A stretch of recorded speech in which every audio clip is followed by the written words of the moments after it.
For those who haven't been to Twin Cities Research Group in a while, this is a monthly gathering that we convene to provide a space for professional analysts and researchers in government and in the research industry to present some of their new work, some of their new projects, and get some candid feedback and discussion from other analysts and researchers. So we have a monthly program. This month our presenter is Peter Siborowski from Minnesota Pollution Control Agency. Peter's been a research scientist at PCA since 1992, and prior to that was at University of Minnesota doing research there. Since we've got a small crowd, we will go around the room and everyone can introduce themselves and where you're working nowadays. I'm Todd Graham. I work for Metropolitan Council as a researcher and forecaster. Start in the front row. I'm Dennis Farmer. I work at Metropolitan Council. I'm Natalie Reeves. I work at SRF Consulting Group. I'm John Wallace. I'm retired from the philosophy department at the U of M in May. I'm interested in educational projects around climate change. I'm Brittany Flynn. I am a research analyst at the Improved Group. I'm James Washington. I'm an independent consultant in trade market research and also president of the Minnesota MRA. And I mostly work for the U.S. I'm Brian Hanneman with Metropolitan Council's Program Evaluation and Audit. Jeff Niblett, the management budget.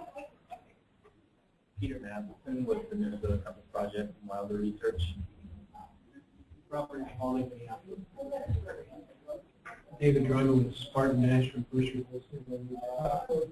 My name is Vanessa Perry. I'm a graduate student at the university and I'm working on the community response. Well, welcome everyone. I'm glad people could brave the cold and be out there. So I will turn it over to Peter Siborowski, who's going to tell us about the Minnesota climate strategies and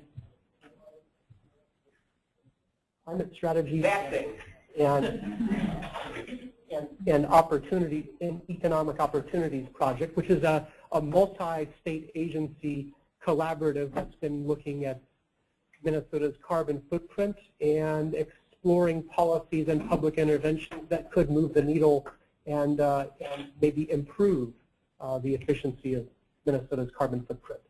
Peter.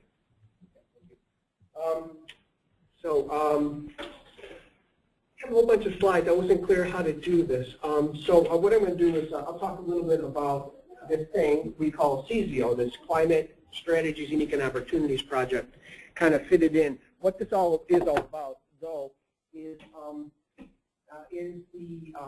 in order to do this project, we have to do some elaborate forecasting of future levels of greenhouse gas emissions. And so that's really what I'm going to talk about. I'll try to fit that effort into the larger process first, and then talk about the forecasting that went on, basically the work that I did. So just to give you a little history lesson, back in 2007 and 2008, we did a thing at state government called the Minnesota Climate Change Advisory Group. And what it was a big stakeholder process on the order of 50 stakeholders, private, public, developing mitigation options, basically supply curves for mitigation of greenhouse gases.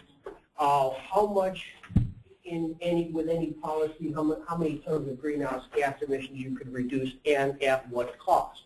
All that work was developed off an emissions forecast. So we would say, we would do a forecast saying that, and I'm going to make this up, emissions were going to grow 30% over the time frame, 2005 to 2030. How much could we reduce emissions off that baseline forecast? My contribution to that back then was to develop all the underlying historical work that went into the forecasting and then participate in the technical work. After that happened, the legislature decided that in its Next Generation Energy Act and subsequent legislation, we needed reporting on our progress toward greenhouse gas reduction goals in the Act. What the Act specified was that by 2015, emissions of greenhouse gases from the state would be reduced by 15% from 2005 levels, and by 2025, they would be reduced 30% from 2005 levels. That's in statute. And they laid out very particular ways, things we needed to consider. And I'll show you a figure in a second on that. We put that into place in, I would say, 2007, 8, and 9. Now we've moved on to this thing. This is the CZO thing, this Climate Strategies and Economic Opportunities, which is basically a revisiting of the early MCAG results, new analysis of emissions avoided effects and costs of about 20 targeted policies. We're going about it the same way. What will emissions look like in 2030? And then do the evaluation against that. And that's what I'll talk about. We did the new emissions forecast. The world has really changed in just 10 years. It's really substantial, particularly on the energy side. And so we really needed to reassess that kind of business. A couple other things going on.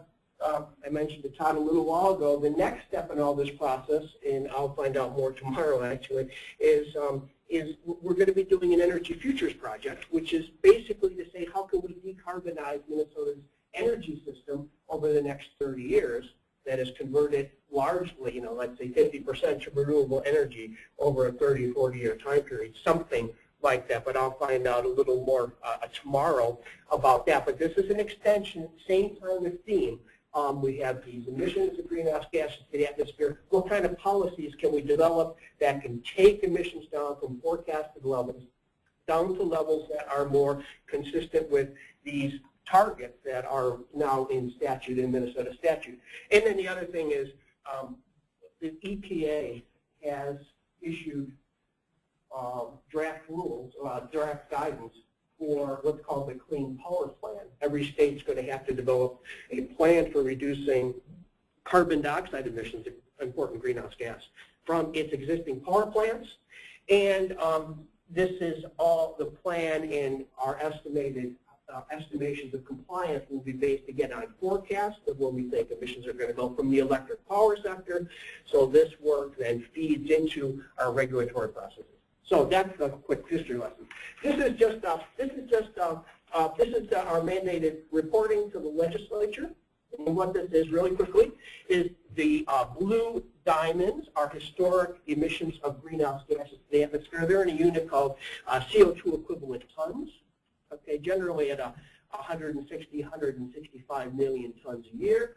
The yellow squares are the estimates from 2005 on. Everything under the Next Generation Energy Act is based on the 2005 baseline.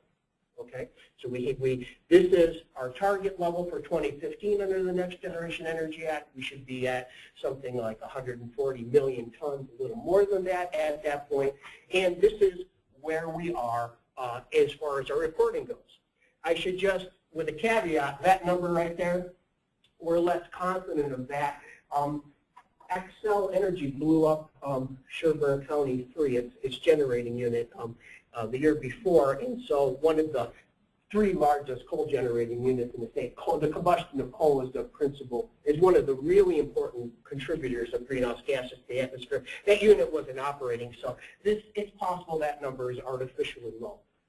It's possible that, in fact, we're kind of banging around up here at the 160 billion ton level. We'll know more the next time we do this kind of thing. Okay, so what I'm going to talk about is forecasting. What's a forecast? Forecast is the window into the future. We're trying to make the future somewhat understandable to decision makers. The particular task that was handed to me, forecasting greenhouse gas emissions out, has a number of requirements, and this is a kind of a rough draft of what they might look like. I sat around on the weekend thinking real hard, what is it that I spent 2 years doing?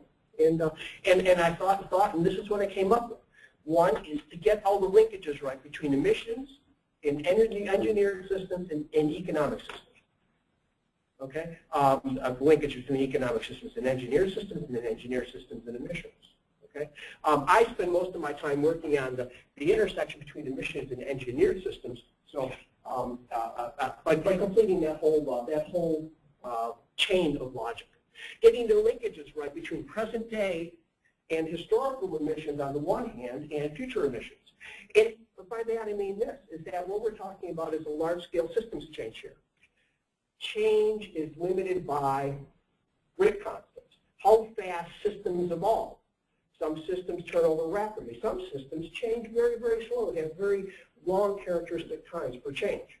So what we want to do in thinking about the future is we want to make sure we get the right content that's associated with the change we build into the forecast. So some kind of continuity with the historic data, with our historic understanding of these systems. We want to develop all the data at a level that is susceptible to analysis. The whole point of doing this forecast is so another series of analysts can take the data and start to ask questions. If we change policy X, how will energy use change or some other activity, and then how will emissions change? So the forecast is to be broken out, not just in aggregate emissions, but all the underlying activity data, so that and in a mechanistic way. So by that I mean, let's say we're talking about energy use in residential applications, housing. What we want to, we need a calculation that might include the following terms: the number of houses, the amount of square foot per house, the total square feet for all the houses in the state, the energy intensity of energy use per square foot. Okay, the same for water heating, and this. So we have a kind of a mechanistic representation. So if we ask if we want to accelerate the rate of improvement in energy intensity in space heating by 20%, we've now got the raw materials to do that. And that's just one example, but you could ask any number of those. If you said we wanted to reduce vehicle miles traveled in the state by light-duty vehicles by X%, you're going to do it by pricing. Well, first of all, you want all the data represented in terms of vehicle miles traveled by different kinds of vehicle types, so we can get at that kind of calculation. So high levels of disaggregation.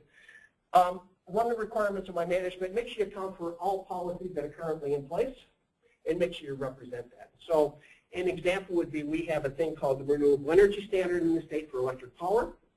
So what has that bought us so far in terms of emissions reductions to date? And what is it likely to buy us at all different dates in the future, in 2020, 2025, 2030, so we know where we'll be. Not only where emissions will be, but where they would have been had we not done the policies that we've already implemented. That's a strange kind of window into the future, when it gets at the question of effectiveness. One of the things that policymakers really want to know is they want to know that what they're doing is having some effect. So they want a kind of quantitative analysis in the present, but also in the future, of the effectiveness of what they're doing. Okay, so it's good to create that window. This is important. Stay within all the boundaries of the inventory, and by that I mean we've set up a way of tracking emissions in the state, and we set it up within a very specific set of rules. When you do forecasting or analysis using that as the historic base, you've got to use the same rules.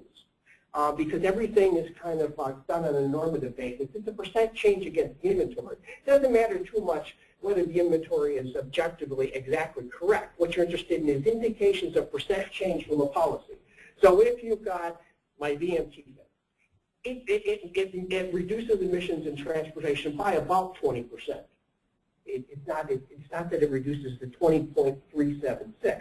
It's kind of about this scale, and it's kind of about this cost. That's what decision makers are looking. So everything is calculated in a kind of a percent basis, but you got to play all by the same rules. You can't have the inventory done one way, forecast done another way, and the analysis done a third way. That just makes the process absolutely incoherent. Okay. Focus on dominant controls. And by that I mean, and this will get at the strategy a little, you can get into some of this forecasting business, frankly, is one or two or three controls in a sector will largely describe the outcome. An example is in residential emissions for housing. It all turns out it's all keyed, to what I said earlier, to the rate of improvement in energy efficiency and space heating. We have this long-term trend, and I'll show you in a second. over 30 years, where we have declining energy intensity in space heating, and it's a function of building codes, it's a function of construction practices. It's not a function of something you did last year or the year before, but of 30 years of this kind of progressive pressure on the system. Well, it turns out space heating energy use is 80% of all residential energy use. So if you got that one, you got it. You got it locked down. Now it becomes a matter of trying to do the attribution around that for different short-term effects.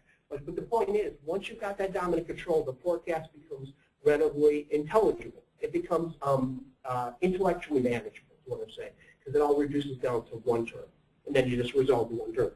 So, so let me see. Here. This is what I was just talking about, and I'll go back. So this is space heating. This is energy intensity in Minnesota space heating. This guy right here, this curve right here, and it's these units over here. This is BTU per square foot of space heating. You can forget the other. That's just normalizing for heating degree days. And you can see the long-term trend in this thing going back to 1970. These are data for regional. The same thing for the west or central region. Okay, so whatever's going on in Minnesota, and it's the same units as going on regionally. This is natural gas use per customer. Okay, and that's again 80%, 90% goes into space heating, so that's why the curves are pretty much the same. Point is, you can see it's so dominant and it's pretty clear the trend is persisting over long periods of time that you can use that to develop the forecast. Okay, so anyway, so these are some typical forecasting strategies. Again, I sat in my chair on Saturday and thought, how is this work done? Economic downscaling. The NEMS is it's a big national model they developed out of the Energy Information Administration. Energy forecasting at the regional level, and one typical kind of strategy is just to do to do some kind of downscaling. If energy use at the regional level, for instance, declines, I don't know, 20% in some application for some fuel, the assumption is that in the west or central region, the assumption is the same thing will happen in Minnesota. Simple downscale. I've talked about kind of dominant controls, dominant trends, expert opinion on critical parameters. This one came into play in transportation, and later I'll talk about it a bit. But we've got fairly discontinuous trends in what are called vehicle miles traveled on Minnesota highways. We had a very rapid increase in VMTs to about 2005. Virtually no growth then for the period like 2005 to 2012, 13, something like that. Completely discontinuous. You'd never expect it from the record. What to do with that mess? We brought the experts in, particularly from the Department of Transportation and Met Council, to determine what they thought the future held for this particular parameter. We've also consulted folks at the federal level, their forecasting, but to kind of put some boundaries on this transient change that we saw with this flattening thing. Is this flattening going to persist forever, or is it just unrealistic? And what is your best expert judgment on that? State and federal policy, and this is really interesting. It turns out, if I was going to do this work 10 years ago, I would start with all the economics, all the fuel pricing. I would start with costs. I would build up from the economics. We've had a sea change since then. We've had a large number of policies implemented at the state and federal level, and they're now, at least in several sectors, they're now the dominant control on emissions and forecasting emissions, such that if you can model out the effect of the policies, you got the forecast.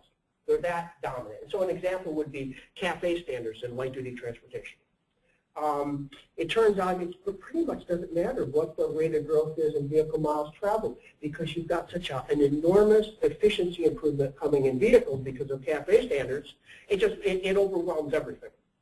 Okay, that's happening in electric power. It's happening in transportation. It's happening in a number of these sectors. If you can model that guy, then you've got it. You don't really need to pay attention too much to the economics. A lot of sensitivity analysis, a lot of bottom-up modeling, sensitivity analysis. Why? Did I get the calculation right? Do it in a million different ways. And anomalies will be revealed rapidly. Talked about that one. Boundaries. And this is an odd thing. How do you set up what you say emissions are in Minnesota determines everything. It determines how you do the tracking. It determines how you do the analysis. It determines how you do the forecasting. And you can set, this is an artificial construct. Okay, you can set up the boundaries any way you want, it turns out. An example, there are some folks that say this. Let's set emission boundaries up on a consumption basis. I'm an individual. I consume X number of goods. I'm the average individual. I consume a PC every year, electricity, dental floss. You can make a whole set of kinds of consumer goods. And then we can attach an emissions coefficient or energy use coefficient and emissions coefficient for all those. It doesn't matter where the goods are produced. They can be produced in Indiana, Wyoming, Minnesota, or China. And we just total those all up for me as the average Minnesotan and scale it out over roughly 5 million people. That's one way. A different way would be to say, well, what greenhouse gases physically are produced and emitted from inside the state? Another one would be, what kinds of greenhouse gases are emitted from productive activities in the state, but with the boundary somewhat expanded? Waste management is an example. I generate a whole lot of solid waste. Some of it gets exported and it gets landfilled in other states. That creates methane. Should that be part of the footprint for me and for Minnesota? It's still being emitted as a result of something I've done. We import a lot of power, electric power from the state, generated in other states. Should that be part of the system? Okay, just on that one, so I'll talk about this. So I talked about production-based things, forecast period. Okay, that's just given to me. Geographical boundaries. Our state statute says stay within the boundaries, think about it as a production-based. But in electric power, you have to, and this is by statute, you have to include the impacts of imported power, including transmission and distribution losses. Statute tells us that, so we kind of have to do it. When we do aviation, we basically, it's all emissions from all jet fuel loaded at our airports, rather than things just in the state. That's a matter of convenience. I talked about solid waste management. We just what goes on in the state, not anything outside the state. So if it's, we got emissions from a landfill in Wisconsin, that's Wisconsin's problem. And the reason for that is it turns out that what happens at a landfill is less important for what goes in than having a flare stuck there. And that's a management decision. Who's managing the landfill?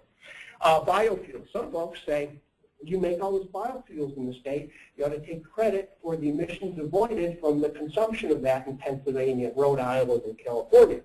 We produce 4 or 5 times as much biofuel as we consume in this state. We don't do that. Let me see, what am I going to do here? These are the sectors that I've broken things up into for purposes of developing the inventory and the forecast. Electric power, and these are basically defined in a typical way, SIC codes, NAICS codes, however you want to think about that. Commercial sector, residential, transportation, waste management, livestock, crop production. Stay within the inventory calculations. I mentioned that earlier. It grows rapidly and coherent if you don't. This one, if I have a tree and it's growing, it's withdrawing carbon dioxide photosynthetically from the atmosphere and storing it in the plant matter of the tree. If I then bury that for 100 years, I've essentially removed that carbon dioxide from the atmosphere for 100 years. That's an offset. We make an effort to, how did that happen? You squeeze the remote. Sorry about that. That was odd, wasn't it?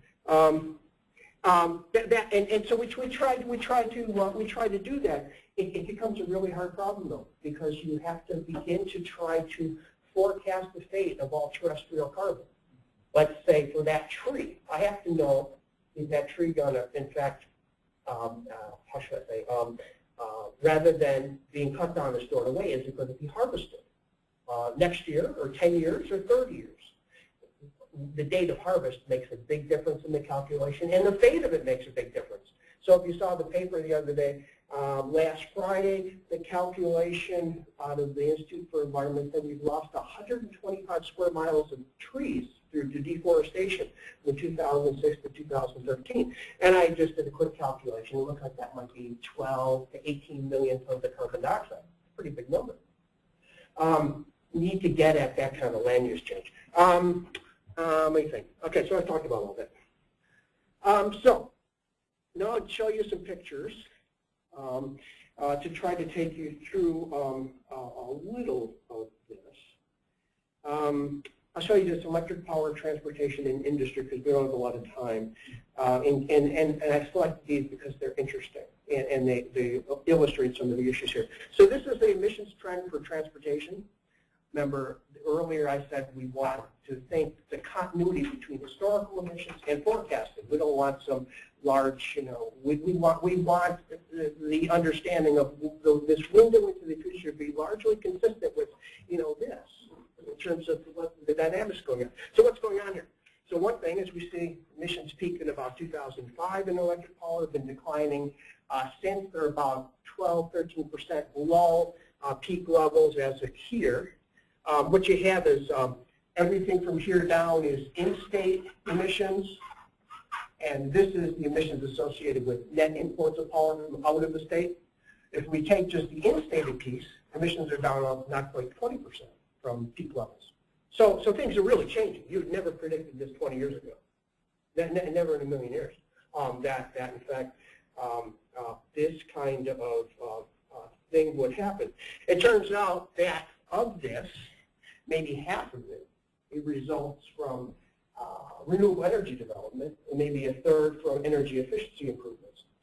We've made an effort to try to understand that, and the reason's simple. To do the forecast, we need to understand the present.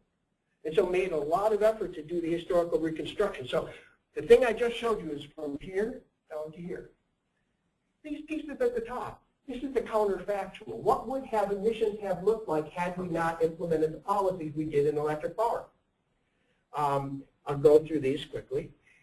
These are emissions avoided due to energy efficiency improvements, DSM, demand-side management programs, where utilities invest in conservation. Okay? That emissions avoided due to the renewable energy standard. There's a requirement, a state statute that says that utilities have to have so much of a percent of their demand has to be met by renewable energy resources. And it's a moving target, gradually intensifying over time. I just go through a couple of these. The yellow one, that's the emissions avoided due to a program that Excel had returning some coal-fired power plants a few years ago called the MERC. Anyway, we piled these all up, and this is the counterfactual. Had we not done these policies, emissions would have looked like that. In fact, they're looking like that. That talks to the centrality of policy in this sector. It says you're having an effect, and this is really important for decision makers, it turns out. They really want to be able to understand that, in fact, their policies are being affected and what the costs are of doing that. Without that, if you just tell them, well, emissions fell 12%, it's not really helpful. Turns out it's a big term. The other thing it tells you is this, and this will get at the forecasting strategy. This reduces everything in electric power forecasting to two terms. Policy on the one hand, and economic dispatch within the context of what's going on with policy. So we're dispatching plants in the electric power sector. It's being done pretty much on a least cost basis, but subject to constraints of policy. When you're going to dispatch coal plants, you've got all this renewable energy on the market, you're going to be dispatching that plant a lot less. So all dispatch has to be evaluated in the context of what's going on with policy. All the other pieces, the third piece, economics, policy, economic, dispatch in the context of policy, and then imports. It turns out to do the import calculation, you need to know total generation in the state to do the forecast.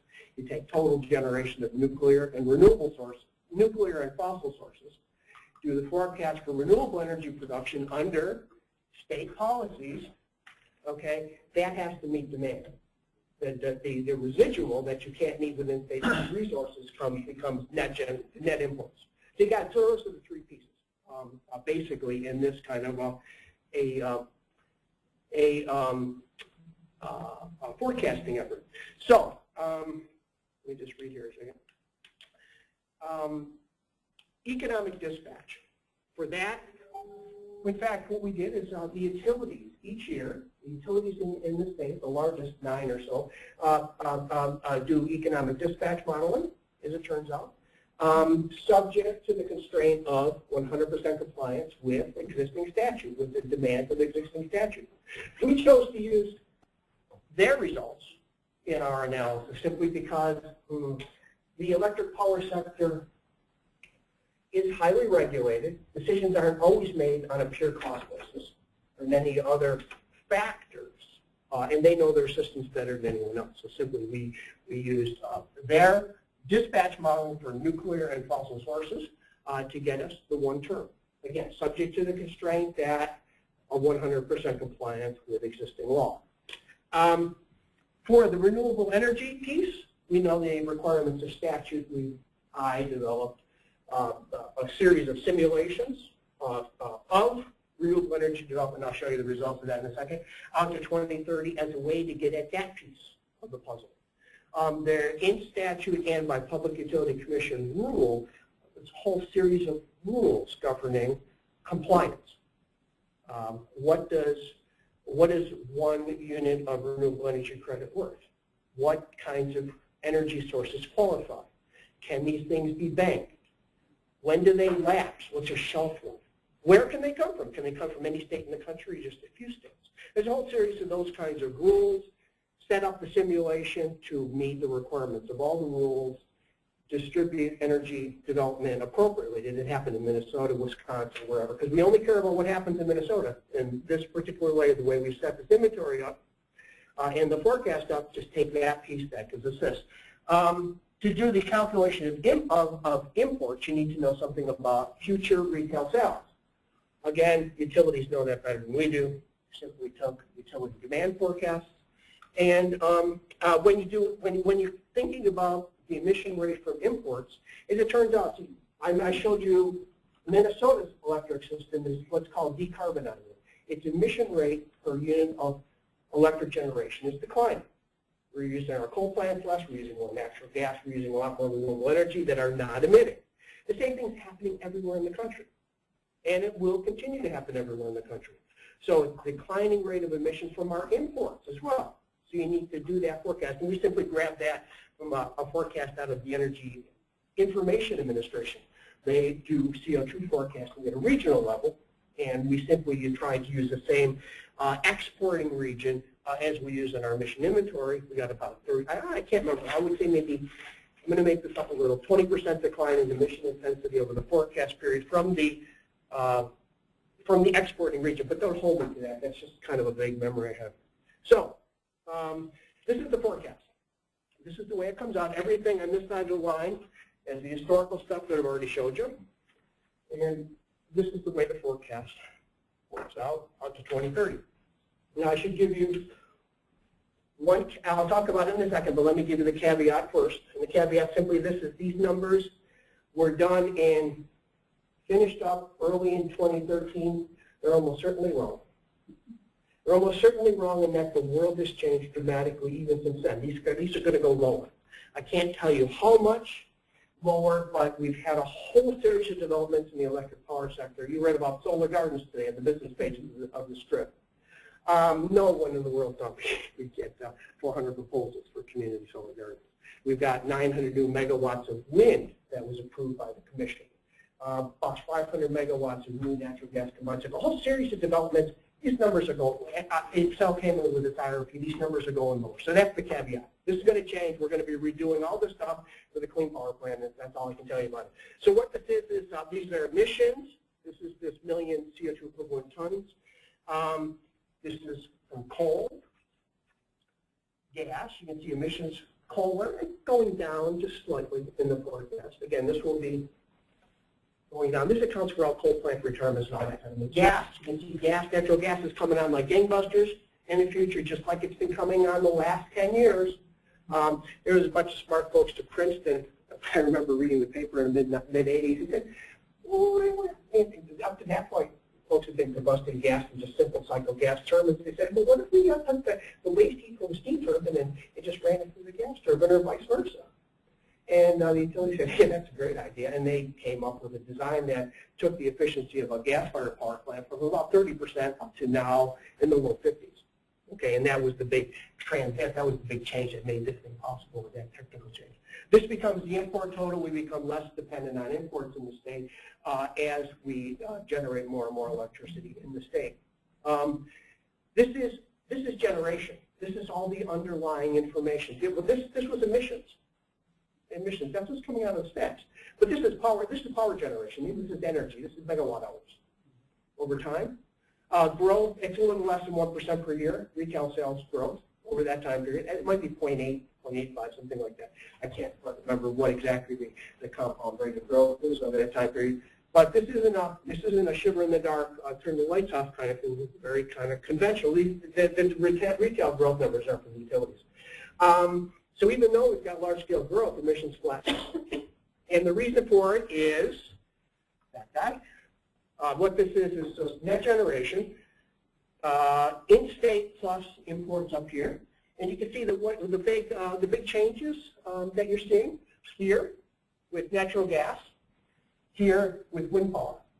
And the wind power thing is simply a function of what's going on with the renewable energy standard. Oh, that's solar is this little, is it the blue one? It's the blue one right here. Okay, and these things, these technical changes required by state statute, model them out, dump them in. It has effects. It transforms the forecast. Okay, this is what comes out of the module for renewable energy. This is 100% compliance with the renewable energy standard and what we call the solar energy standard. We have two of them. They're separate. I started in 2005, which is our baseline year, and just kind of played it out. This is just for in-state, but you can see the tremendous growth so far, quite a steep slope here.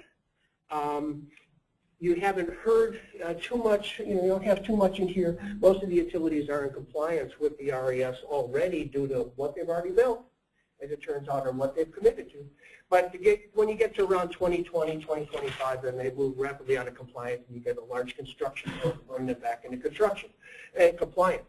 One question is, well, this worked really well. It seems to be a number of utilities, and I can't remember, submitted analysis to the Public Utilities Commission 2 years ago.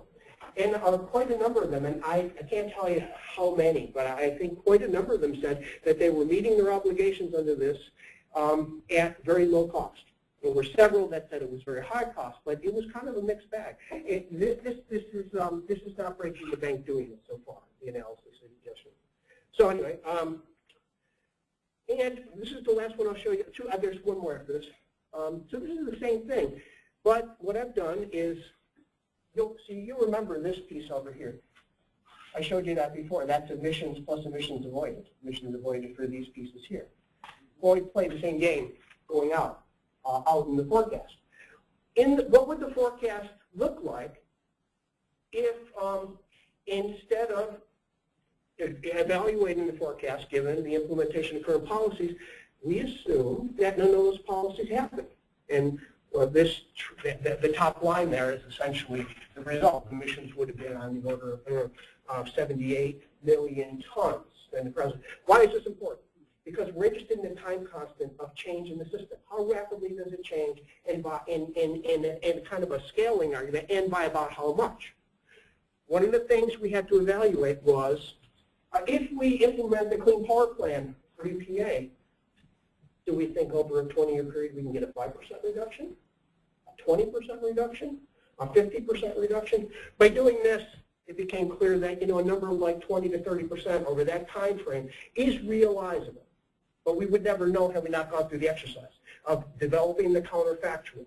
This is basically, a third of all emissions are being avoided. And so that tells us something, gives a very important picture into the future. As far as the kinds of policies and the intensity of the policies that you can pursue. It's not a 5%. Okay, this is the last thing in electric power. One of the really interesting things is the Clean Power Plan under EPA's proposal is a rate-based one. How many tons of greenhouse gases per megawatt hour generated in the state? And they have a set of fairly stringent standard. We have to understand the emission rate per megawatt hour generated. They have a very particular kind of denominator. These are historic data and then forecasted, so I should have a line here. I forecasted everything over here. And so this one with the squares is the greenhouse gas emissions. This is in tons per megawatt hour, and you can see the trend is going down dramatically. We need to understand this, of course, to develop our plan under EPA rules. The other, like for CZO, for this Climate Strategies and Economic Opportunities project, you got a second need. If you're going to ask, if I implement a policy in the residential sector that will reduce electricity use, how many tons of emissions will I avoid? Well, if I evaluate it against that emission, let's see, I need that one. If I evaluate it here for evaluate, I don't know, say 2010, I'm going to have one answer. I have a very different answer if I evaluate it here. What you've got is declining returns, basically. Every megawatt hour you avoid through demand management or anything else in the residential sector, commercial sector, is going to get you an ever declining rate of return in terms of emissions avoided because of this curve. So the whole, yes, to do the analysis for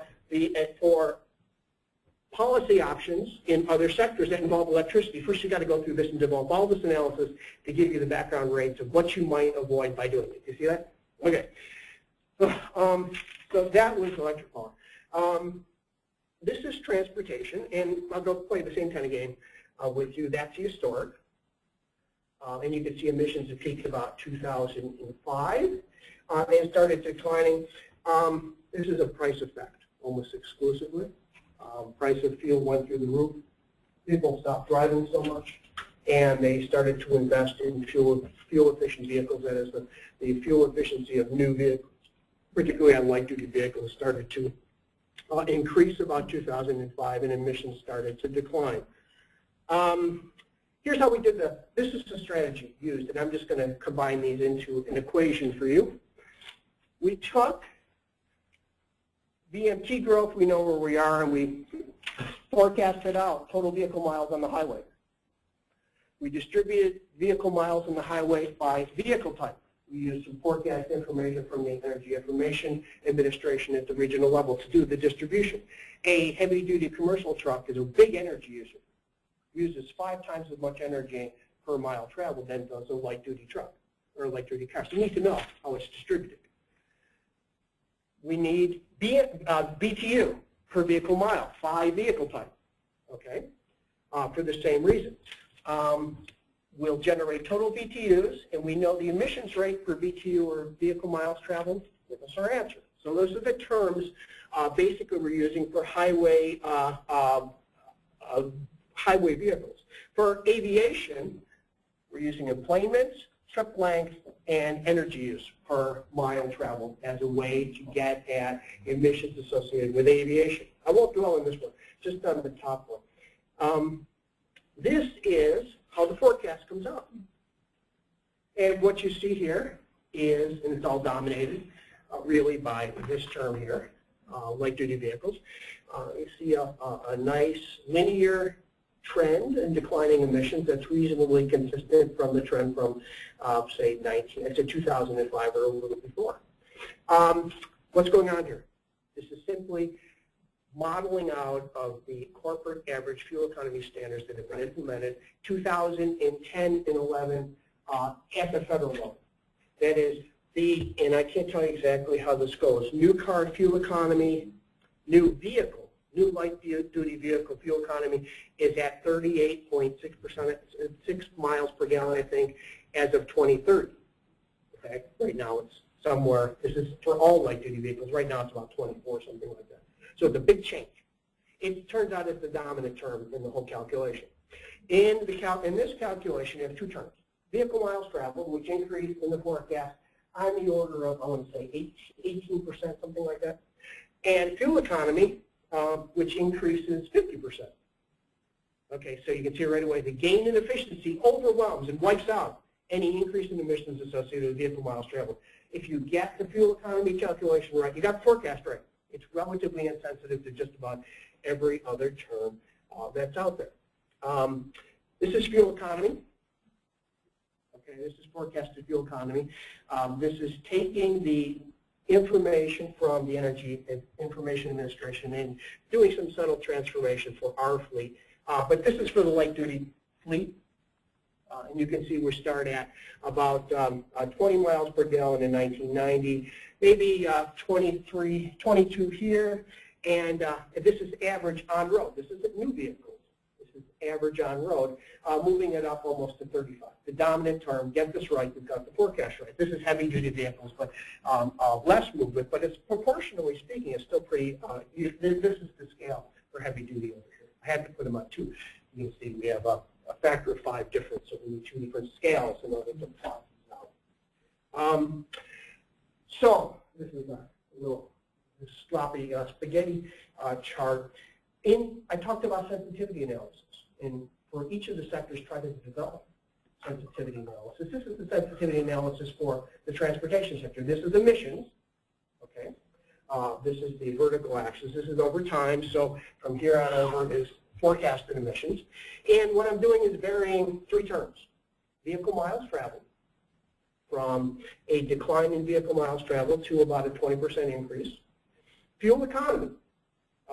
If you looked at this one, this is the forecast under the Bush administration, 2006. No CAFE standards envisioned, and no change basically in fuel economy standards. No improvement in fuel economy of the fleet on road. Okay. The other term is what are you doing with biofuels? Okay. Ethanol, biodiesel. They are not emitting in the way that we have constructed the inventory. And what you can see here is 2 things. It's this class of curves that basically has built in the CAFE standards. These guys over here, higher VMT growth, no CAFE standards. You can see that everything is separating into two families. And then this downward ratchet. I should tell you before I go on, you see that blue one? That's business as usual. So it's following, you can't see it, you're losing it, but it's following that straight line down. You see this downward ratchet here? Those are cases where we have changed the biomass and ethanol method, gone from the present, which is what we assumed in the forecast, that was a decision made by people who make more money than me, to higher levels. So for instance, it would be assuming ethanol is used at a rate of 15% volumetrically from 10% curve, as an example. Or biodiesel. So you get this downward ratchet depending on what the particular scenario is. This gets at the sensitivity of the calculation of different kinds of policies that you would implement. Okay, and it's important to kind of go through this kind of analysis to figure out all those sensitivities, because that's what the decision maker wants to know. If I go from E10 to E20, oh, I get to here? Oh, cool. Okay, it's important to go through the quantification. Okay, that's vehicle miles traveled. This is, I told you, we have this rapid rate of increase to here. Things flatten out, which is really outside the historic pattern. How do we think about this in the future? We let the folks at DOT and Metcalf tell us. We had some long discussions. I did quite a lot of modeling with alternative approaches.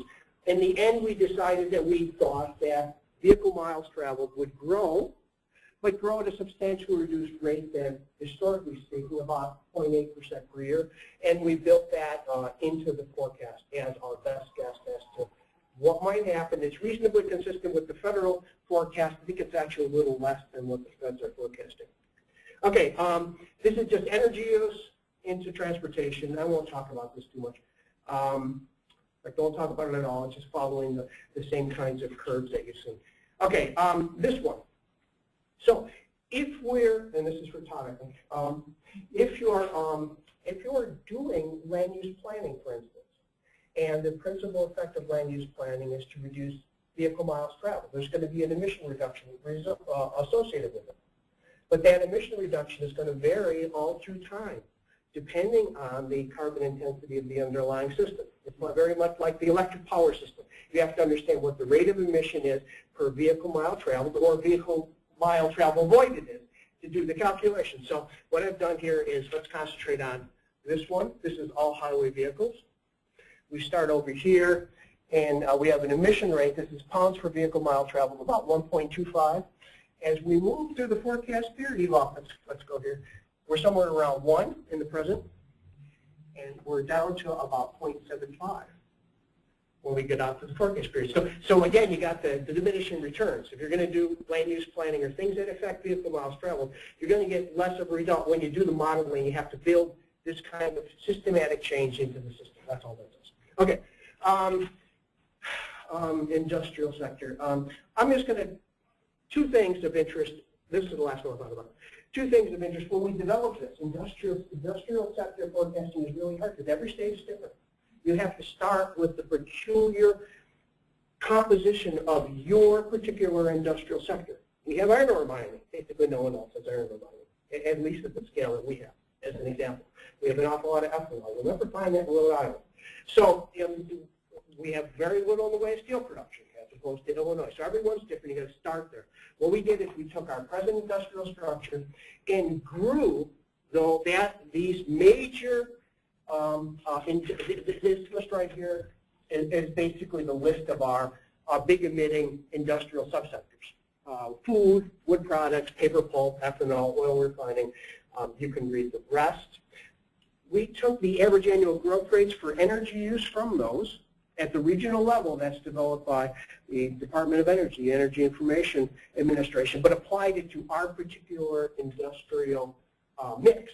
And the EIA work is based on the underlying economics of the situation, the underlying economics of industrial production, its cost, cost inputs, prices of fuel, and like that. So we're capturing the economics information, but we're applying it to our particular industrial structure. We have one peculiarity, and we have in our statute what's called an EERS, an Energy Efficiency Resource Standard, that says that natural gas utilities operating in the state must save an amount of natural gas each year equal to 1% of total retail sales. One of those policies. So first we did the initial forecast, what energy use looked like and emissions look like, business as usual, market just operating, and then rolled on top of it this adjustment for this policy effect. What will be the effect of this EERS on the outcome? Iron ore mining is a little different. We have to kind of step outside this framework. We're kind of unique in having our own iron ore mining, so we have to develop a separate program. I'm going to talk about that. So here's the outcome. This is the first step of the process. This is before we ask the questions about the natural gas ERS. Where do we think emissions are going to go if we take our present industrial structure and apply those average annual growth rates that are developed at the regional level out of EIA, and this becomes the outcome. We start here at somewhere around, I'm going to make that about 22 million tons. We'll end up about a little less than 24. It's an increase, a rate of increase. I don't remember this number. I'm going to guess it's 0.5% per year. Relatively subdued over this time period. The reason is, in the EIA analysis, they have a big run-up in the price of natural gas, a run-up in the price of oil, run-up in the price of coal. What that tends to do is to drive growth rates down dramatically in terms of energy use and other things. One of the things that happens, though, you see that? That's oil refining. And what most folks don't understand about Minnesota is that we're mostly an energy consumer, but we're a big energy producer in the sense that we're a big oil refining center. This is all tar sands. We sit right on the pipeline, and we're looking at expansions in tar sands production and oil production as a consequence of the U.S. shifting from overseas sources to Canadian sources, in particularly dominant tar sand sources. So you have to get at this twofold transition. One is a north to south movement of crude and from one type of heavy oil to tar sand, which it turns out has larger emissions. I'll just leave it there. You need a lot more hydrogen production. You get a lot larger emissions out of doing it. But we don't usually think of ourselves as making money as, the Houston of the North. We really are. And this is going to happen more and more and more because we sit right on all those pipelines and we're the refining center. Okay, and this is what happens after we roll the Energy Efficiency Resource Standard into place. So that up there, that's what I just showed you. If you see the orange diamond, that's the top line of the thing, of the forecast based on those growth rates plus our industrial structure. But when I go then and ask, what's the difference between that and the situation where I've implemented natural gas energy efficiency standards, I get this. Okay, and this is by fuel type, as it turns out. You see what happens here is natural gas flattens out absolutely. No growth whatsoever in natural gas use in this sector. As a consequence, full compliance with the law. That's an emission savings of maybe 1.5 million tons or something like that as a result of that. Again, policymakers want to know, they want to understand what is the impact. And each of the sectors are doing this. How can we take business as usual and then break it up business as usual plus policy to try to create that window into the future across different scenarios. Now, okay, I'm not going to talk about this because I'm going to give you 3 steps. I'm just going to talk about this one really quick, and then you can 4 minutes of questions. Sorry. If I take all my emissions from all my sectors that I've done the forecasting for, and I pile them up, this is what I get. So everything going back here, all right, historical, and this is the forecast. These yellow triangles, diamonds, excuse me, those are our targets under the Next Generation Energy Act. That's what statute says. That's where we have to be. And so it's this triangle that policy is directed to. How do we remove that triangle? How do we take emissions from here under the forecasted case and move them to here? Okay, so this becomes the underlying basis for the whole climate strategies and economic opportunities project, which this was all developed for. I'm going to skip that. These are the options that are being considered under CZO. I'll just talk about a couple of them. Retire Sherburne County Units 1 and 2. Those are 2 big boilers at Sherburne County, the Excel system. Take them off. Well, something else is going to have to be dispatched in order to provide power. Maybe it's natural gas, something else. Something will happen on the emissions front. This one. Right now, our EERS for electricity is a 1.5% target. Well, let's move it up to 2.5%. What will happen? What kind of emissions avoided will we buy at what cost and over what time period? Fuel tax. So this is a price elasticity of demand. Elasticity of demand for fuel with respect to price. Let's raise the price. What kind of fuel use reduction do we buy? What kind of emissions avoided reduction do we buy? And at what price? You get the idea of going through this business. Fertilizer reduction.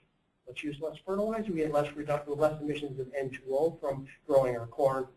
At what cost over what kind of time period? So this is the menu of options that we've kind of have been looking at in this analysis, all evaluated against the forecast, the one that I just showed you. Okay, all of this analysis. My hope is that it will, in general, will draw and be consistent with all the underlying information in the forecast. So then again, we get some kind of coherence between the analysis of options, the analysis of historic emissions, the analysis of the forecasted emissions. So next steps. I found out yesterday I've got to revise all the electric power stuff so we can do the power plant rule. We possibly got this Energy Futures project, taking this a step further and asking, well, you've got the baseline forecast. How can we improve it? Maybe. And how do we start pushing emissions down from that perspective? One of the really interesting things in the analysis of a renewable energy standard is we have no training built into it. And one of the things that's happening, I think is starting to happen, is the electric utilities are starting to get interested in the trading of credits. That will give a very different solution than one without trading. So I'm starting to think about that. Build a lot more economics into the whole thing.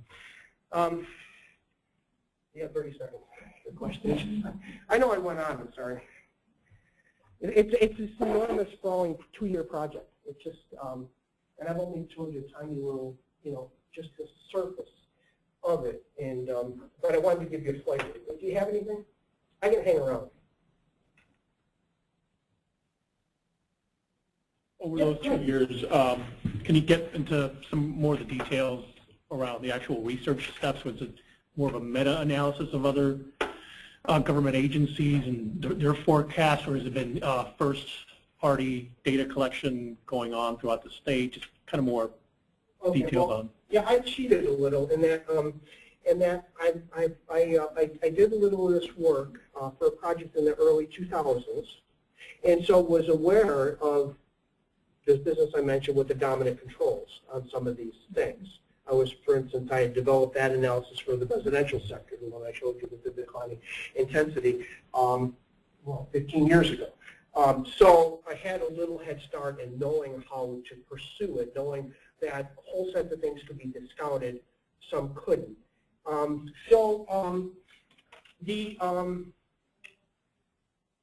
The answer is, well, I'm hesitating here. Every single sector has a different strategy associated with it. Everyone's tailored. Why in the, I'll ask a rhetorical question, you know the answer. Why in the analysis of the electric power sector do we use the utility forecast? It's self-evident why we're doing that. And I don't need to go on, you know, any more than that. With transportation, there's simply only, if CAFE is the sole dominant term, then all you got to do is find a good CAFE forecast. That's it. There's nothing else that needs to be done by and large. So everyone is tailored to the specific sources. Some of this I got handed at the last minute. The whole industrial forecast was done in 3 weeks in September. The consultant was supposed to do it, and it didn't work out. So, oh, can you do this? And so I went home one night and thought real hard, what is the nature of the problem? And it's, as I laid out to you just now, every state has a unique industrial structure. How can we think about growth without having to get into a modeling effort at the state level for each of 30, you know, subgroups in the industrial sector? That became the problem. How do we do this in a kind of a cost-effective way? That was the best approach available for a 2.5-week project, basically. Each one is different, and so I almost have to address each one specifically. What is available? With the commercial sector, it turns out our underlying description of the commercial sector is extremely poor in terms of retail floor space. Retail floor space by floor space, commercial floor space, commercial floor space by commercial sector type, as in educational, hospital, office, retail, wholesale. Okay, we have almost no information either at a point or over long periods of time to see how it's evolving, or energy intensity. It's just not, it doesn't exist. For the state, it's almost impossible to derive from the federal data because the last data that's available is 2003 because of the problems they haven't surveyed with some of their survey work in the intervening period. No data. What do you do? I looked hard, and what became clearer is if I plotted out gross state product, real gross state product against energy use or emissions, got a nice tight curve over a 35-year period. Okay, that was very persistent, didn't have too much noise in it, and it seemed to have good predictive capability. It took a long time to searching through a lot of relationships in order to finally stumble across that one. Okay, so it was a little bit of an exploration. Most of the analysis, you know, tries to just does that downscaling from regional estimates, but I had relatively little faith in that, simply because I don't have a good sense without data at the Minnesota level. What is even the construction of our commercial sector? So I thought it was better to go strictly top down from local levels of gross state product, emissions rate per gross state product, and then forecast the commercial gross state product over time, and then distribute things backward. Peter, thanks for coming and presenting today. Take a breath. Now let's give Peter a Climate Strategies and Opportunities project is still something that's ongoing, and so I know that there are workshops and maybe a webinar coming up if people are more interested in the topic. What's a good place online for them to find those? Okay. You supplied a web link in your announcement. Yes.